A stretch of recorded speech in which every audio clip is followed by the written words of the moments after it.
বিসমিল্লাহির রহমানির রহিম। একতার বাংলাদেশের আহ্বানে সাড়া দিয়ে আজকের ছাত্র জনতার এই মহাসম্মেলন ঘটেছে।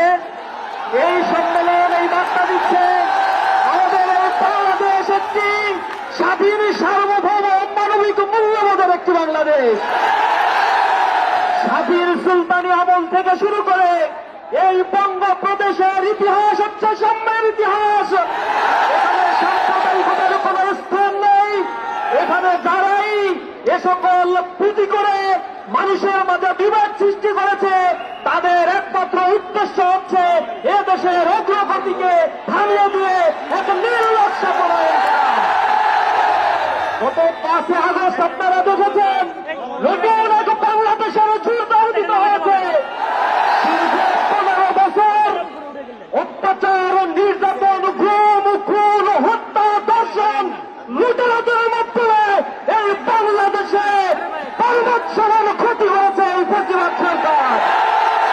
স্বৈরাচারের প্রেতাত্মারা বাংলাদেশ থেকে বিদায় নিয়েছে ঠিকই, কিন্তু এদেশকে আজ অকার্যকর করার জন্য নতুন চক্রান্তে তারা মেতে উঠেছে।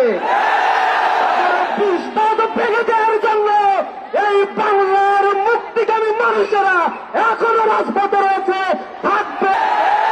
আমরা যুক্তভাবে বলে দিতে চাই, প্রিয় বাংলাদেশ, এ বাংলাদেশে সংখ্যালঘু বলে একটি শব্দ উচ্চারণ করা হয়। এদেশের সংখ্যালঘু বলতে কোনো শব্দ নেই। এদেশে সবাই আমরা মানুষ, আমাদের মানবিক মূল্যবোধ নিয়ে আমরা এদেশে বসবাস করতে চাই। একতার বাংলাদেশে আজকে যারা এখানে উপস্থিত হয়েছে, গণ্যমান্য ব্যক্তিগণ, বিভিন্ন সম্প্রদায়ের লোকেরা, তারা আজকে যে বার্তা এখান থেকে ছড়িয়ে দিয়েছে, আমরা আশা করি আমরা এ দেশকে নতুন উদ্যমে, তারুণ্যের উচ্ছলতায় আমরা এই দেশকে গড়ে তুলতে চাই। সর্বশেষ আমরা বলতে চাই, বাংলাদেশ নিয়ে যদি কারো ষড়যন্ত্র করার ছাদ জাগে, আবার যদি কারো ভর করে এই বাংলাদেশকে ফ্যাসিবাদের দোসরের আওতায় নিয়ে আসতে চায়, সাধারণ ছাত্র জনতা তাদেরকে এই বাংলাদেশে এক মুহূর্ত থাকতে দেবে না। সংগ্রামী বন্ধুগণ, এই বাংলাদেশ আমাদের। স্বাধীনতা উত্তর এই বাংলাদেশে নিঃশ্বাস ফেলার মতো অবকাশ আমরা পাই নাই। আমাদেরকে নানা ধরনের ট্যাগ দিয়ে এদেশের মানুষের বাক স্বাধীনতা, সাংবিধানিক মানবিক মূল্যবোধকে দমিয়ে দেওয়ার জন্য চেষ্টা করা হয়েছে। আজ মানুষেরা জেগে উঠেছে। জাগ্রত মানুষের কণ্ঠস্বরকে রোধ করার মতো কোন চক্রান্ত করার মতো কোন শক্তি নাই।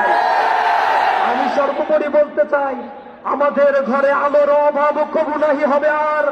আকাশ আলোক বাঁধি আমি দূর করিবে অন্ধকার। শস্য শ্যামলা এই মাটি মার অঙ্গ পুষ্ট করে আনিবে অটুট স্বাস্থ্য সবল দেহ মন ঘরে ঘরে।